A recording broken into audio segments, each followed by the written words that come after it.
what is the value of angle? A beam of light from a surface L is incident normally on a plane mirror fixed at a certain distance x from the source. The beam is reflected back as a spot on a scale placed just above the source. So when the mirror is rotated through the small angle theta, the spot of a light is found to move through the distance y on a scale. And what will be the value of angle? This is our question.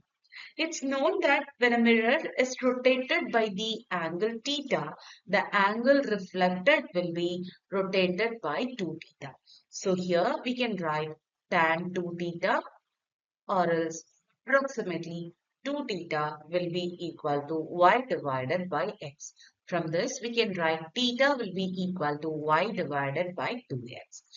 Whereas y is representing the reflected beam moves a spot on a scale placed above the source by the distance. Whereas x is representing the distance between source L and the mirror x. So the correct answer for this question is option D here.